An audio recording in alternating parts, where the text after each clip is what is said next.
Hello everyone. આજે આપણે જે નવો એક્ટ છે લેબર લોનો પાર્ટ 2 નો, જેની અંદર ઔદ્યોગિક તકરાર વિશે વાતો કરવામાં આવી છે, બરાબર. તે કાયદો 1947ની અંદર ઘડવામાં આવ્યો. તો સૌથી પહેલાં આપણે જોઈએ એને હિસ્ટ્રી. ભાઈ, the law of industrial dispute જે એક્ટ છે, બરાબર, જેને આપણે ઔદ્યોગિક તકરાર સુધારા કાયદો તરીકે અથવા તકરારનો કાયદો તરીકે આપણે જાણીએ છીએ, જે 1947ની અંદર આવ્યો. તો એના સૌથી પહેલાં આપણે એની ડિટેલમાં હિસ્ટ્રીમાં જવું જરૂરી છે, બરાબર. ઇતિહાસ શું કહે છે? તો કે જ્યારે પણ આપણે જોઈએ તો ઇતિહાસમાં તો હંમેશા આપણને યુદ્ધ છે એનાથી પ્રેરણા બધાને મળી હોય છે. તો યુદ્ધ બધાને ધ્યાનમાં આવે, બરાબર. એટલે કે બ્રિટનમાં સૌથી પહેલાં છે એ ઔદ્યોગિક ક્રાંતિની શરૂઆત થઈ, ને એનેથી માલિકો અને મજૂરોનો જે ખાસ કરીને એના સંબંધના નિયમમાં જો એક પણ પ્રશ્ન ઉપસ્થિત થયો હોય, તે પ્રશ્નોને લઈને ખાસી બધી જે ઝંઝટ હોય એમના જે તકરારો હોય એના પ્રશ્નોનો ઉપસ્થિત થયા હોય, એના માટે એક સ્પેશિયલ કહેવાય કે આ તકરાર નિવારણ માટેનું કાયદો કહી શકાય. એટલે કે પ્રથમ વિશ્વયુદ્ધ જે થયું, વર્લ્ડ વોર ફર્સ્ટ 1914 to 1919, તો એનાથી લોકો જે મજૂરો અને માલિકો છે એમના સંબંધોની જે કહેવાય ને કે વિચારસરણીમાં મોટા પાયામાં ફેરફાર થયો, બરાબર. એટલે એ લોકો જાગ્યા, બરાબર. A new awakening among the working class people who were dominated by the employers, બરાબર. તો એની અંદર ખાસા બધા ફેરફાર થયા અને એની સામે ઘણી બધી મજૂર ચળવળો પણ પડઘાઓ કરવા માંડી, અને એનાથી ભારતમાં પણ એ જે મજૂર ચળવળો થઈ તેનાથી લઈને ભારતની અંદર પણ એની અસર જોવા મળી. ને એના હિસાબે પ્રથમ વિશ્વયુદ્ધ, બીજું વિશ્વયુદ્ધ, આ બંનેની પરિસ્થિતિમાં ધ્યાનમાં રાખીને જે ઔદ્યોગિક તકરારો વચ્ચે જે કાયદાની જોગવાઈઓ છે એને ખાસ કરીને બહાર લાવવામાં આવી. ઘણા બધા સુલેહ પંચ, સુલેહ અધિકારીઓ અને ઔદ્યોગિક તકરારની જે ફરજિયાત નિવારણ કરવા માટે મજૂર અદાલતો અને ઔદ્યોગિક તકરારો પણ ન્યાય પંચો પણ રચવાની સંબંધિત સરકારને સત્તા આપવામાં આવે. એટલે કે 1976માં આ કાયદાઓમાં સુધારો કરવામાં આવેલ. પછી ધીરે ધીરે એમાં જેમ જેમ ડેવલપ થયું તેમ આવા બધા સુધારાઓ સાથે ઘણી બધી ચેન્જીસ કરવામાં આવ્યા, બરાબર. એટલે આ ખાસ કરીને આપણે કહી શકીએ કે ભાઈ આવી રીતે લઈને અત્યારે હવે લેટેસ્ટમાં જે કહીએ એ 2010ની અંદર ખાસ કરીને સુધારો કરવામાં આવ્યો, અને કોરોનાની જે મહામારી છે એની અંદર પણ ઘણા બધા લેબર લોને લઈને ઘણી બધા ગેજેટ્સની અંદર નવા સુધારાઓ સામેલ કરવામાં આવ્યા, અને જેનાથી લઈને કોઈપણ મજૂર અને માલિકો વચ્ચે કોઈપણ તકરાર ઊભી ના થાય અને શાંતિ જળવાઈ રહે એના માટેનો આ ખાસ કાયદો છે.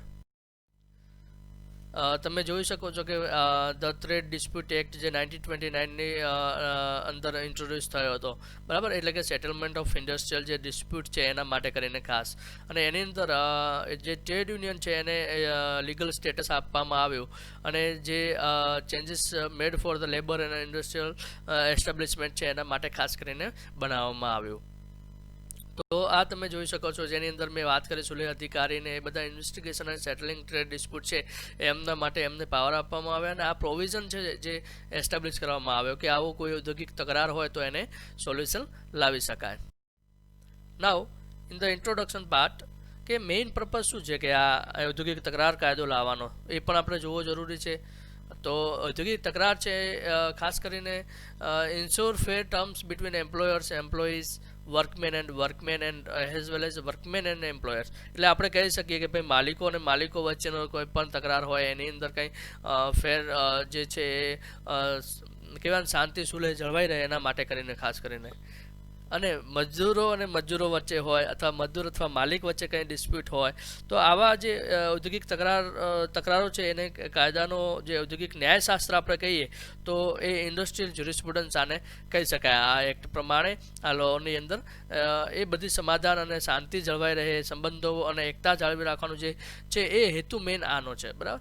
એટલે એનું ઓબ્જેક્ટિવ્સ પણ એ આપણે કહી શકીએ કે ભાઈ to secure industrial peace and harmony by providing machinery and procedure of investigation and settlement of industrial dispute by negotiation, બરાબર. એટલે કે આવી જે કોઈ પણ જે છે આવી મંડળો માલિકો અને કામદારો દ્વારા અથવા કામદાર વચ્ચેની જે ઔદ્યોગિક તકરારોની તપાસ અને સમાધાન માટે કરીને ખાસ આવી જે રચના કરવામાં આવી કાયદાની. હવે એ 1 એપ્રિલ જે 1947ની અંદર જે છે એ અમલમાં આવેલો છે, બરાબર. અને 17 માર્ચ 1947ની અંદર જે ડેટ ઓફ એસેન્ટેડ એટલે કે જે 17 માર્ચના રોજ પસાર થયો અને 1 એપ્રિલના રોજ 1947 કાયદો અમલમાં આવેલ છે, બરાબર. જે આપણને ખાસ જે ડેટ છે એ ધ્યાનમાં રાખવા જેવી છે, જેથી કરીને કદાચ કોઈ તમે કોમ્પિટિટિવ એક્ઝામ આપો તો તેની અંદર પણ કામ આવે, એના માટે કરીને ખાસ આ એક્ટની જોગવાઈઓ છે. હવે આ લાગુ પડે, ક્યાં લાગુ પડશે? તો હંમેશા યાદ રાખવું કે કોઈ પણ એક્ટ હોય તો એનું સ્પેસિફિકલી જ્યારે કોઈ ઔદ્યોગિક તકરાર વિશેની વાત હોય તો કોઈ ઔદ્યોગિકને લાગુ પડશે, બરાબર. કોઈ ઇન્ડસ્ટ્રીઝને લાગુ પડશે, ઇન્ડસ્ટ્રીઝ જે એસ્ટાબ્લિશમેન્ટ છે એની અંદર લાગુ પડશે. તો આ આખા ઇન્ડિયાની અંદર એપ્લાય છે, બરાબર. Applies to every industrial establishment all India. એની અંદર કોઈ બિઝનેસ ધંધો કરતું હોય, કોઈ ટ્રેડ કરતું હોય, કોઈ મેન્યુફેક્ચરિંગ કરતું હોય, ડિસ્ટ્રીબ્યુશન ઓફ ગુડ કરતું હોય એન્ડ સર્વિસીસ કરતું હોય, તો એની અંદર જે નંબર ઓફ વર્કમેન છે એના બેઝિસ ઉપર આ એક્ટ લાગુ કરવામાં આવશે. અને every person who are employed in the establishment for the higher and reward including contract labour આવી ગયા, એમાં અપ્રેન્ટાઇસીસ પણ આવી ગયા, પાર્ટ ટાઈમ એમ્પ્લોઈઝ પણ આવી ગયા, મેન્યુઅલ ક્લેરિકલ વર્ક આવી ગયા, skilled unskilled and technical operational supervisor work જે પણ છે એ બધું આ એક્ટની અંદર કવર થશે. This act does not apply. Apply ક્યાં નહીં થાય? To person mainly in managerial and administrative જે capacity છે એની અંદર, જેની અંદર person engaged in supervisory capacity and drawing less than 10,000 per month, right? અને subject to Army Act, Air Force and Navy Act, those in police services or officer or employees of a prison, જેની અંદર આ apply થશે નહીં. સો તમારે આ વસ્તુ ધ્યાનમાં રાખવાની. Now, what are the objectives? As we have seen in the earlier slides, the same are here.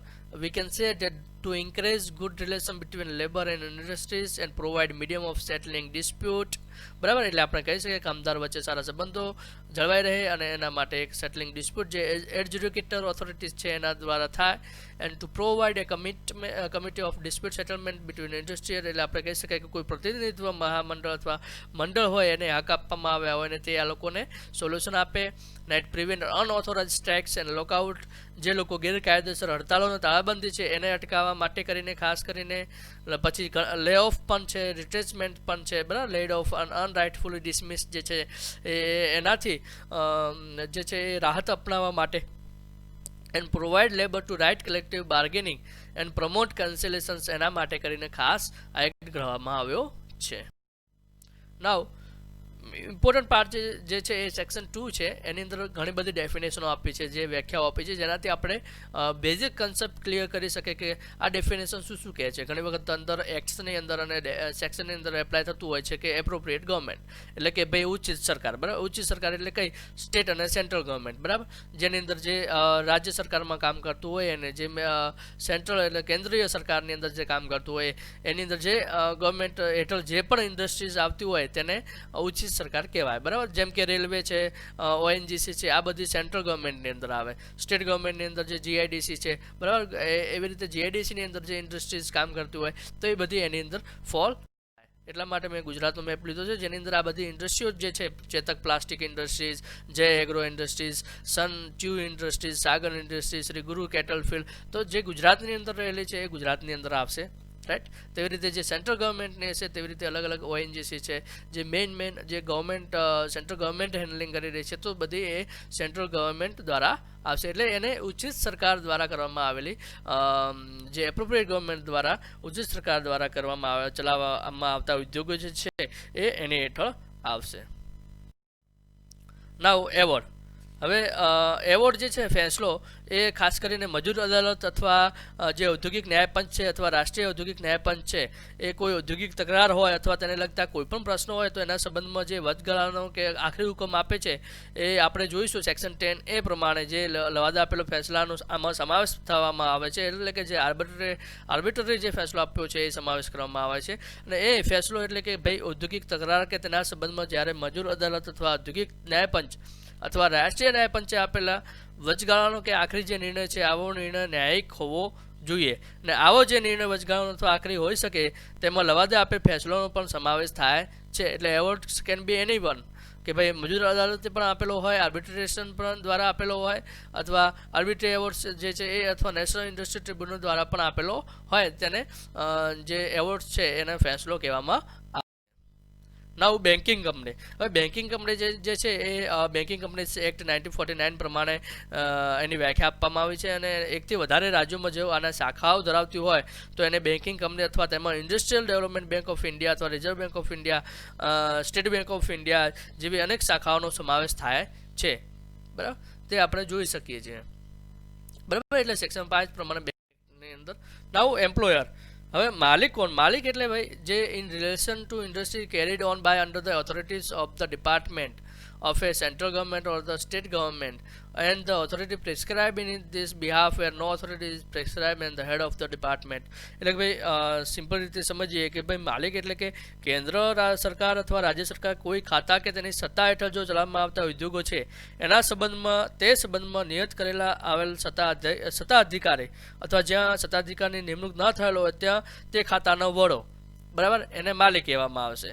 સ્થાનિક સત્તા તરફથી કે તેના વતી જો ચાલવામાં આવતી ઉદ્યોગોના સંબંધમાં તેના મુખ્ય વહીવટી જે હોય, જે અમલદાર હોય, તેને આપણે માલિક કહેવામાં આવે. એટલે કે માલિકની વ્યાખ્યા જે છે એ સહકાર કે સ્થાનિક સંસ્થા તરફથી ચલાવવામાં આવતા ઉદ્યોગો જે સંબંધમાં છે એમના કોઈનો કોઈ હેડ હોય, બરાબર, અથવા કોઈ એ જે ચલાવનાર વ્યક્તિ હોય એ પોતે એને માલિક ગણવામાં આવશે. એ કેસ હતો કે ધારી ગ્રામ પંચાયત વર્સિસ બૃહદ સ્વરાજ સફાઈ કામદાર મંડળ. આ કેસમાં એવું ઠર્યું કે ભાઈ ગ્રામ પંચાયત તરફથી કરાતી સફાઈ પ્રવૃત્તિ જે ઉદ્યોગ ગણાય કે ના ગણાય. તો આની અંદર એવું કીધું હતું કે ભાઈ સફાઈ કામદારો જે છે એ કાયદાના અર્થમાં કામદારો ગણાય, અને મુખ્ય વહીવટી જે છે અમલદાર તેનો માલિક ગણાય. બરાબર, એટલે આ વસ્તુ ખાસ ધ્યાનમાં રાખવાની. એમ્પ્લોયરને લઈને એક કેસ હતો જેના લીધે કરીને આ ફોલ થાય છે એની અંદર. ના ઉદ્યોગ. હવે ઉદ્યોગ બહુ વાઇડ સબ્જેક્ટ છે. બરાબર, ઉદ્યોગ કોને કહીશું તો આપણે ખાસ સમજવું જરૂરી છે. જ્યારે તમે ઇન્ડસ્ટ્રીયલ ડિસ્પ્યુટ એક્ટ ભણતા હોય તો ઉદ્યોગને ધ્યાનમાં રાખવું બહુ જરૂરી છે. હંમેશા યાદ રાખવું. આને તમે ડિફરન્શિએટ પણ કરી શકો છો અને બ્રેક કરીને પણ લખી શકો છો. બરાબર, કે જેની અંદર એની સિસ્ટમેટિક એક્ટિવિટીઝ, બરાબર, કોઈપણ જે નિયોજક રીતે જે કામ થાય છે, બરાબર, activity carried on by cooperation between an employer and his workmen. એના કામદારો વચ્ચે અને માલિકો વચ્ચે જે કોઓપરેશન છે, જે કામદારો છે એમના આવા નિયોજકો જે સીધા અથવા કોઈ ઠેકાદાર તરીકે કોઈ માધ્યમ તરફ રોકાયેલા હોય અને એના સહકારથી જે આવી એક્ટિવિટીઝ ચાલી રહી છે through any agency including a contractor for the production, supply or distribution of a goods. બરાબર, એટલે કે જે માનવ જરૂરિયાતો અથવા ઈચ્છાઓ સંતોષવા માટે માલ અથવા સેવાનું જે ઉત્પાદન થાય છે, views to satisfy human wants or wishes, right, not being a wants or wishes which are merely spiritual or religious in nature. એટલે કે જે માનવ જરૂરિયાતો અથવા ઈચ્છા સંતોષવા માટે માલ અથવા સેવાનું જે ઉત્પાદન અથવા પુરવઠા અને વહેંચણી માટે જે વ્યવસ્થિત પ્રવૃત્તિ ચાલે છે એ દરેકની અંદર એ ઉદ્યોગમાં આવશે. બરાબર, આ જે જજમેન્ટ છે એને આપણે ડિટેલમાં જોઈશું, પણ જે ઔદ્યોગિક પ્રવૃત્તિઓ જે છે એની અંદર છે એ વાત ખાસ ધ્યાનમાં રાખવાની. જે બેંગલ વોટર સપ્લાય વર્સિસ રાજ્યપ્પા છે ને, આ ઉદ્યોગની ડેફિનેશન જે છે એને બહુ સરસ રીતે ફોડી છે. બરાબર, એટલે ઉદ્યોગની વ્યાખ્યાની વિશિષ્ટતા એને સમાવેશ કરે છે કે કયા ઉદ્યોગો કહેવાય અથવા કયા ના પણ કહેવાય. બરાબર, તો ઉદ્યોગની જે આ બેંગ્લોર વોટર સપ્લાય વર્સિસ રાજ્યપ્પાનો કેસ છે એ બહુ ઇમ્પોર્ટન્ટ છે.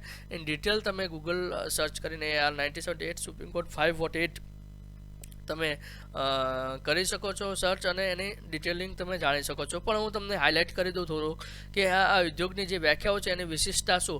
તો મેં જેમ પહેલાં કીધું કે એની ડેફિનેશન બ્રેક કરો. બરાબર, એટલે કે ઉદ્યોગ એટલે કે જે નિયોજક અથવા કામે રાખનાર અથવા તેના કામદારોના સહકારથી જે માનવી જરૂરિયાતો અથવા ઈચ્છાઓ સંતોષવા માટે માલ અથવા સેવાનું જે ઉત્પાદન અથવા પુરવઠો અથવા વહેંચણી માટે ચલાવવામાં આવતી કોઈ પણ પ્રવૃત્તિ હોય.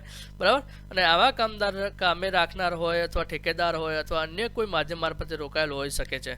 બરાબર. તો એ વસ્તુ ખાસ ધ્યાનમાં રાખવાની. પણ ઔદ્યોગિક ની જે પ્રવૃત્તિઓ છે એમાં અમુક વસ્તુનો સમાવેશ નથી થતો, જેમ કે કોઈ પણ ખેતી વિશે કામગીરી હોય, હોસ્પિટલો અથવા ડિસ્પેન્સરીની પ્રવૃત્તિઓ હોય, શૈક્ષણિક અથવા વૈજ્ઞાનિક તાલીમ સંસ્થાની પ્રવૃત્તિઓ હોય, અથવા કોઈ પણ ઘરગથ્થુ સેવા હોય, અથવા 10 થી ઓછી વ્યક્તિઓ દ્વારા ચલાવવામાં આવતો વ્યવસાય હોય, 10 થી ઓછા સભ્યોવાળી સહકારી મંડળી હોય, ખાદી અથવા ગ્રામ ઉદ્યોગ હોય.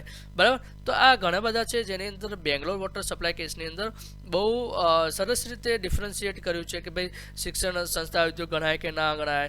બરાબર. આવું બધું university of Delhi versus Ramnath જે છે કેસ, એની અંદર પણ ખાસ કરીને વાત કરવામાં આવી હતી. અને એટલે કે જો આમાં ટૂંકમાં એવું કહેવાય કે ભાઈ કોઈ પણ જે છે આની મુખ્યત્વે જે છે ઉદ્યોગની વ્યાખ્યામાં બેંગ્લોર વોટર સપ્લાય વર્સિસ રાજ્યપાલ છે એની અંદર કેસની અંદર સુપ્રીમ કોર્ટે એવું કહી દીધું કે મુખ્યત્વે એની જે 3 શરતો છે એ ફોલ થવી જોઈએ. તો એ કઈ? તો પહેલી એક કે વ્યવસ્થિત પ્રવૃત્તિ થતી હોય, રાઈટ.